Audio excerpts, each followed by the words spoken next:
Transform all your company's milestones, big or small, into impact with Impact Hero. Whether it's a sale, a new hire, a demo booked, or anything else, with Impact Hero, you automatically generate a gift that matters, like a tree planted, a kilo of plastic recovered, or a piece of coral reef restored. Join the hundreds of companies that are already boosting sales and retention while making an impact. Go to impacthero.com/podcast now to get 10% off. Again, that's impacthero.com/podcast to get 10% off.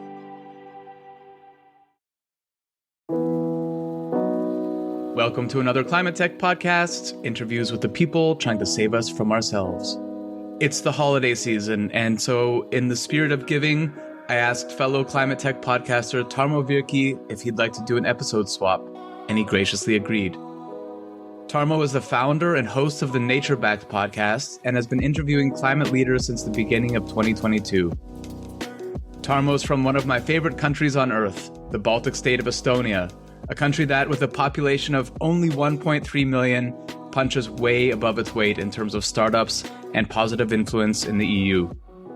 I chose one of my favorite of Nature Back's episodes, where Tarmo interviews Jana Budkovskaja, founder of Beamline Accelerator in Tallinn, and a great lover of animals and nature. Give it a listen, and happy holidays.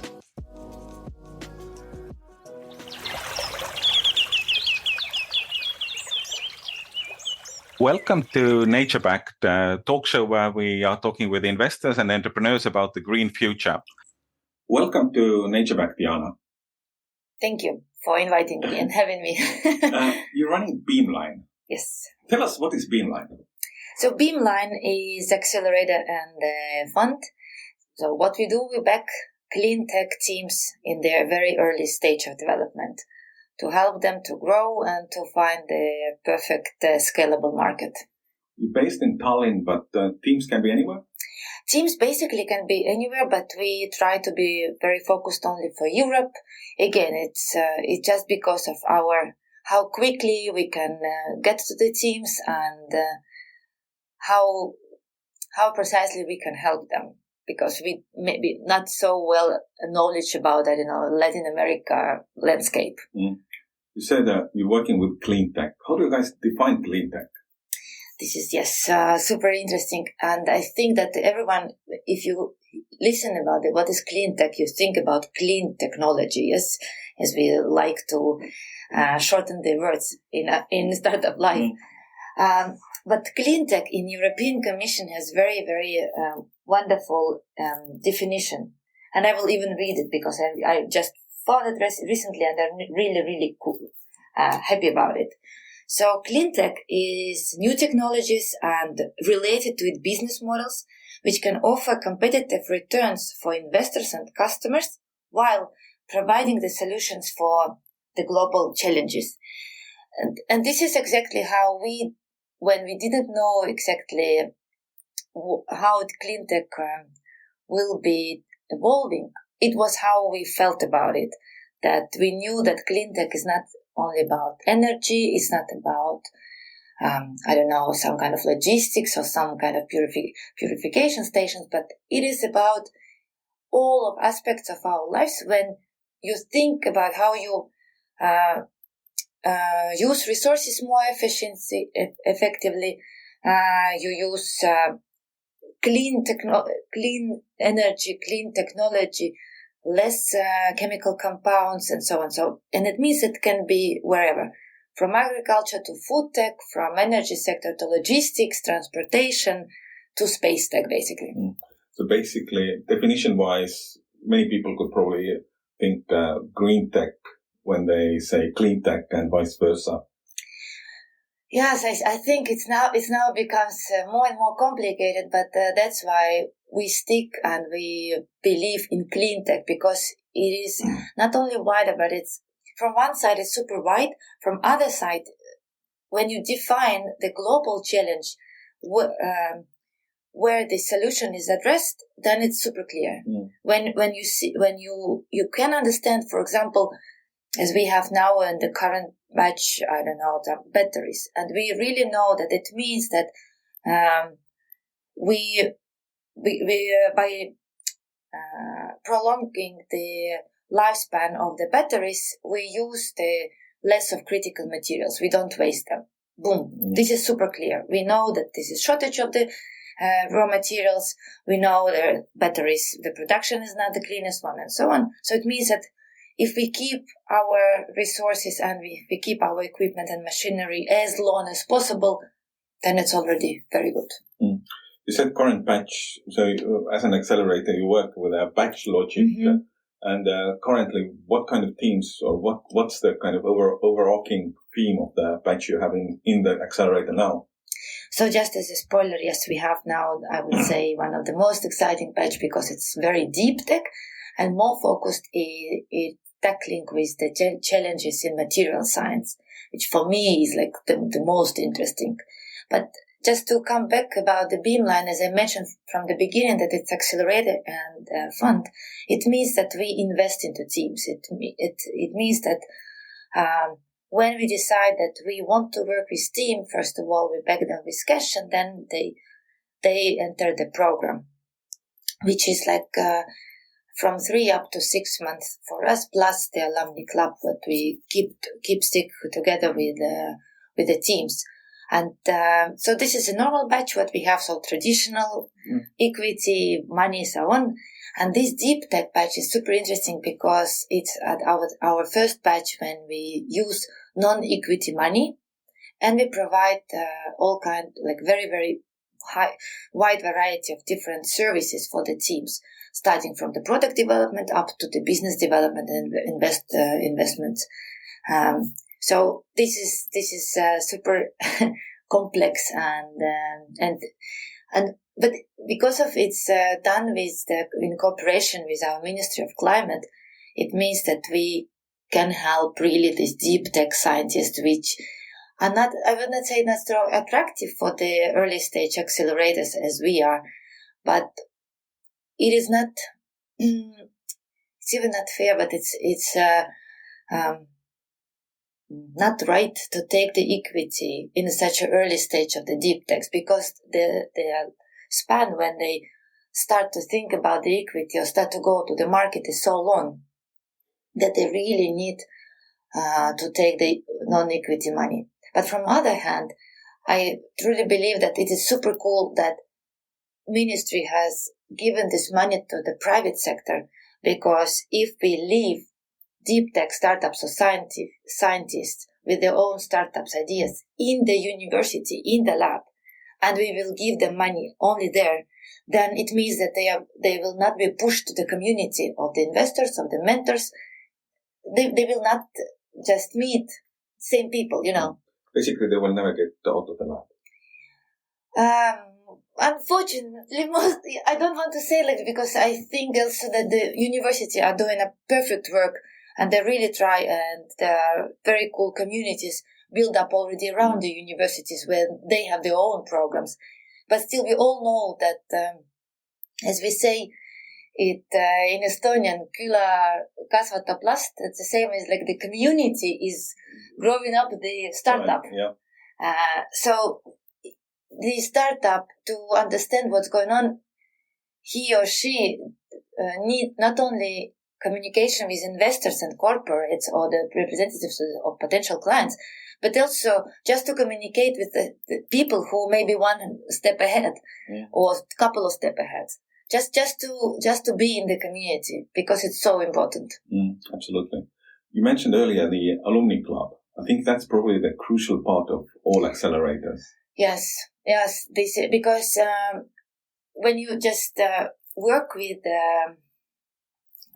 these teams during this intensive program, it's like when you after the winter you want to get you into shape and you go into some kind of retreat or camp, then you get so motivated because you have all your teachers and coaches and all these like-minded people all around, and you really you're so pumped with the motivation and the inspiration that you just run. And as soon as you come home, the reality hits. or the same analogy that, it's the January when most people go to gym. Yeah. Then February hits. Yes. Yeah. Especially in our climate. It's the same with the startups, then when you are like carried and you know that you can call whatever time and you have all these workshops and you have meetups, then really when you stay alone in your lab and you get these challenges and you get these problems, then it's really, really nice if you have.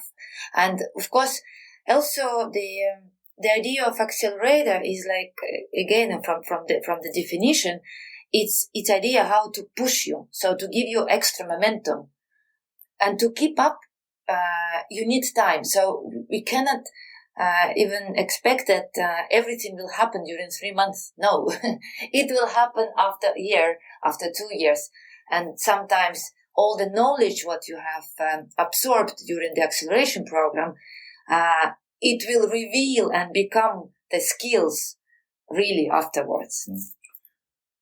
Let's do a quick break to the advertisements. We will be back in a few seconds. Welcome back. Personally, how did you got into the cleantech sector?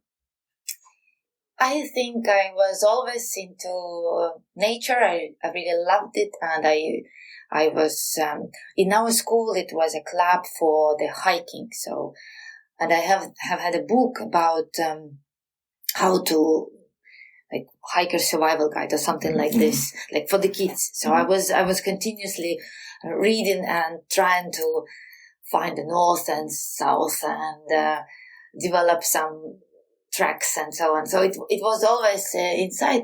And then when I after the already before the graduation, I saw that I will go away from school and go start to save pandas and koalas. I know that they're in different places, but I knew that I need to save the turtles, the pandas and koalas, and then I even thought I go to Africa to save people and to save animals there. But I was lucky enough. I went to Tartu University to the Open Doors Day, and they were talking about a new department what they have just opened, and it was about environmental science. And it was not only about the scientific part, but it was like environmental science plus a little bit of policy and a little bit of municipality and governmental procedures about how you really make something happen on the level of the state. And for me, it was really, really like sweet spot, because I really loved all. So I learned physics and chemistry, but then we were even given like how this kind of stuff, when, for me, as for a very emotional person, when I was reading, about damages we have, for example, in our Baltic Sea, about everything was, for example, all this unfortunate heritage from the First World War and from the Second one, how much of the chemical weapons we have dumped into the sea. So I was so depressed, and okay, what we should do, like how we can save them. So okay, pandas will survive, but how we here can survive?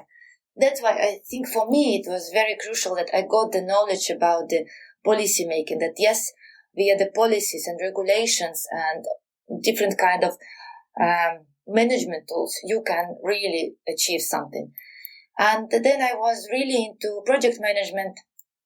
I was working, very lucky to get very, very interesting work in one municipality in Maetakuze.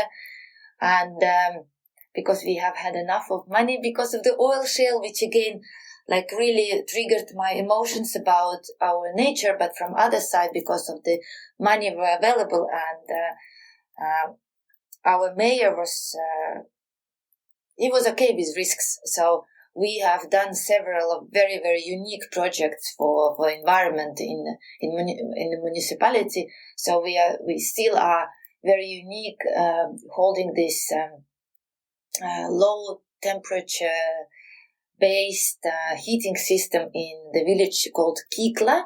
You can find this information in if you Google. We use abandoned mines as the source of the low temperature heat. and we use it to heat the whole village and to prepare the hot water. So it was very interesting in cooperation with university. So this R&D, I know how it goes from not only from the university part, but also from the part of the municipality of the beneficiary. So, and all this just ended up that, I don't know, I really think that Beamline in this case, as I also learned with my life that, okay, emotions are emotions. We can hug the trees. I'm really sorry for all the trees huggers, but as soon as we have money, we can funnel them and really do something for the trees and for the pandas and for everyone. So that's why cleantech and money are really the key for us to survive.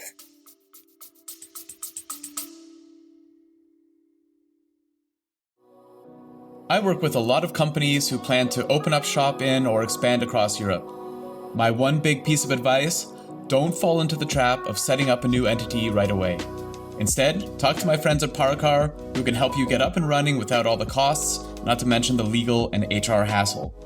When I was hiring in different EU countries, I wanted my team to focus on their work, not on the country's bureaucracy. After interviewing a half dozen international expansion firms, I chose Paracar because they were by far the most knowledgeable and they're great people. Whether you're a large multinational looking to expand abroad, a small business looking for the right talent, or a contractor, they'll sort it out. Book a free, no-obligation consultation right now at paracar.eu/climate. That's PARAKAR.eu/climate.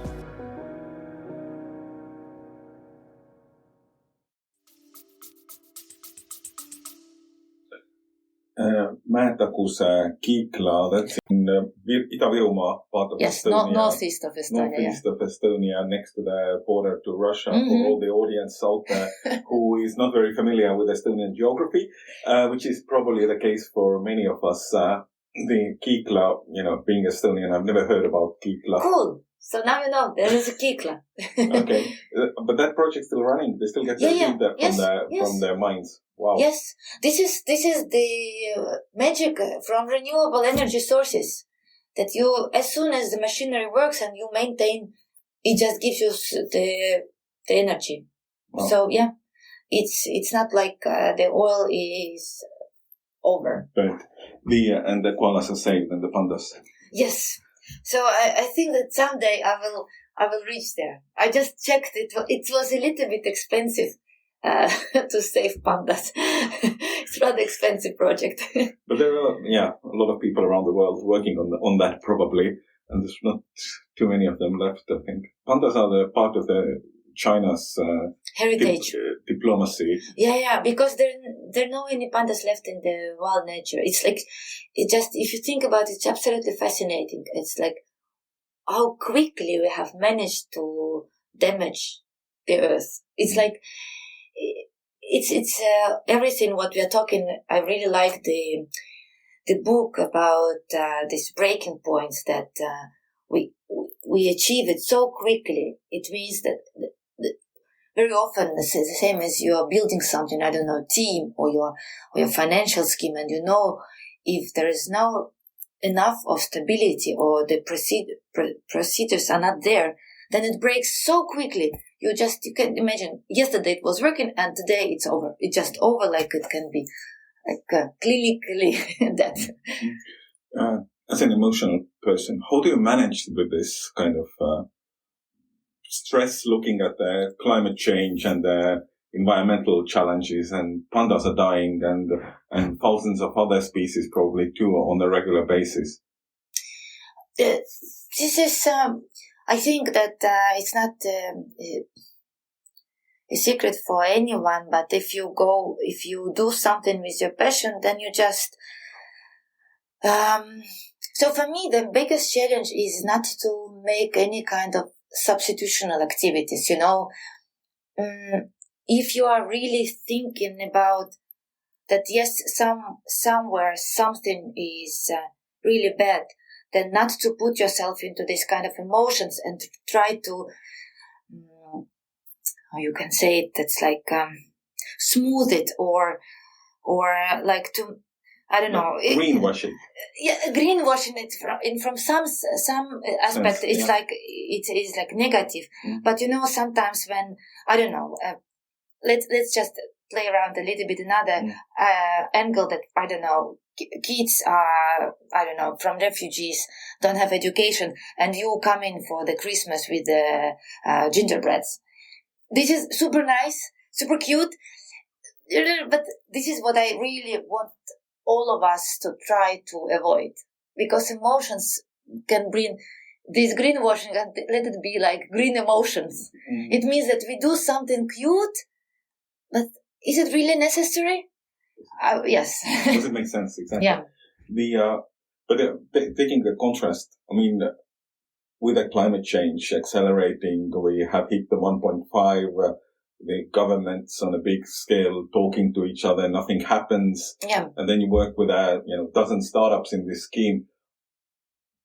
Can the startups actually do something about changing this paradigm where it seems like, they're against the massive wall of policies or the slowness of the countries? I think that's why I'm here, because I truly believe that this is the only who can save. Only startups.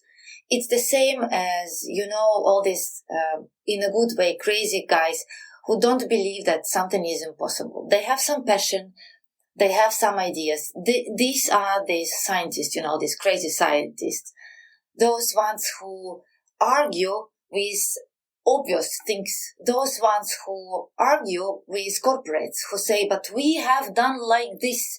Those ones who argue with that our grids cannot rely on renewables. Those ones who say, yes, it cannot now, but later. This again, we come back to the situation that all the governments and all the corporates, even if we will eliminate all of the ideas that there are some kind of agreements, pre-agreements, political games. But even in the best scenario, it means that governance and corporates, they have the high level of this very healthy inertia. Because if they will start pushing the changes and shifts very quickly, society will never ever come, then we end up with revolution.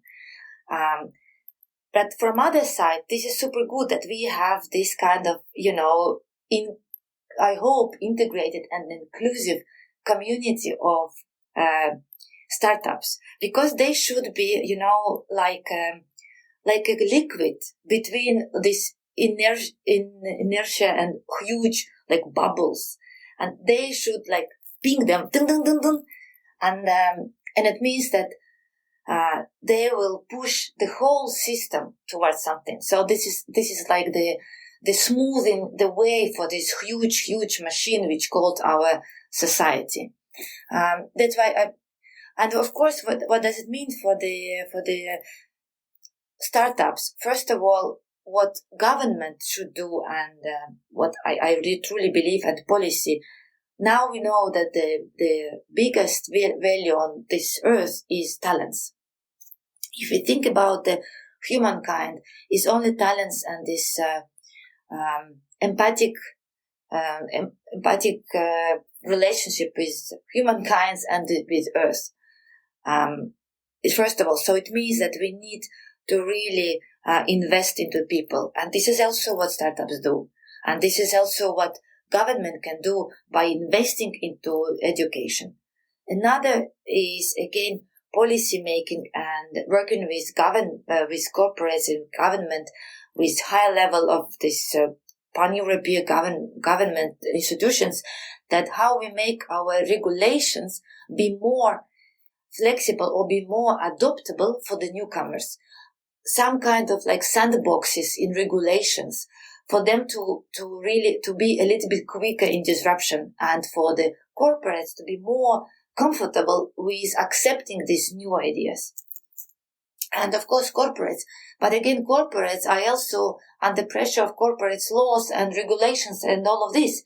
So it means again, if we will create some kind of this liquid, a little bit of liquid areas in all of this, so startups and new ideas can infuse into this stagmatic and really established systems more quickly, then I think this is how we can really proceed. And that's why Accelerator is super critical, because we are like a bridge and we can explain to the startups, okay, please guys, this is how government really sees it. And if you meet Enefit, then you will understand how they see it. It doesn't mean they don't want to work with you. It just means that they have some troubles why they cannot do it. And this kind of translation, I think this is what we in our language call matchmaking. This is what we do. We will be back after short messages from the sponsors. I hope there are many oil companies in this ad break for you. Welcome back. Starting to wrap up this discussion, what's next up for Beamline? Next, I would like to grow a little bit more of our fund. So we could also co-invest with our investors. So it means that we could so Alumni Club would be not only networking and some help and some talks, but also follow-up investments. Because we know the teams, and by us as co-investors, we can lead these investors, because for us due diligence is already done. So for other investors who are just looking into the new teams, and especially in cleantech, if they haven't ever been to cleantech, this is again a little bit, safe bet. So it means that by follow-up investments, I hope we will decrease or tick some, risks management lists for the other investors. So this is what I want to enhance and to develop further our mentorship and the investment credibility for the teams. What's the link with the EIT? Energy. This is, very good that you have asked, because I'm really happy about this cooperation. So EIT Energy last year was the biggest clean tech investor in the whole Europe. They do their job, I would say, super good, because they invest, plus they co-invest with several of different big corporates from the Europe into energy sector. And as we already learned, the energy sector is also the same as clean tech, very wide. Energy understood that they need so-called prolongation of their hands, and they offered us to become a hub for the Baltic states, so we could be the extension of the Energy. It means extension from one side of Energy, huge network, which is more than 1,200 companies from all over the Europe plus US. So we can have this kind of very on-place connections here in Baltics. And plus, from our side, we help Energy portfolio to grow in Baltic and in Nordics. And from the kind of Accelerator side, more batches, more teams coming in? From Accelerator side, yes, I hope we will have maybe one more or couple more these equity-free batches for the deep tech team, so we could really develop this new layer of deep tech companies in clean tech with clean tech focus. And also we continue with our traditional batches. But the main is that we can, from the beginning, we can connect the teams with big players from all over the Europe. So we have direct call with Schneider or whoever else, ABB and so on. So I think the quality is what we hit the first, not the quantity. Good. Thank you for your time, Jana, and good luck. Thank you. Yes, luck is super needed. Thanks for listening to another ClimateTech podcast. It would mean a lot if you would subscribe, rate, and share this podcast. Get in touch anytime with tips and guest recommendations at hello@climatetechpod.com. Find me, Ryan Grant Little, on LinkedIn. I'll be back with another episode next week. Bye for now.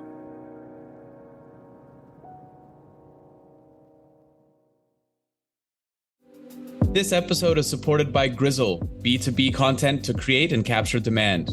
I first met Grizzle's founder, Tom Watley, 5 years ago at a conference in Dublin. I was so impressed that I signed a deal with them to do all my software company's content that same evening at the pub. Remember that, Tom? Kinda. And they're still doing it 2 years after we sold the company because the new owners love Grizzle as much as I do. If you sell B2B, book 30 minutes in Tom's calendar at grizzle.io/climate. That's GRIZZLE.io/climate.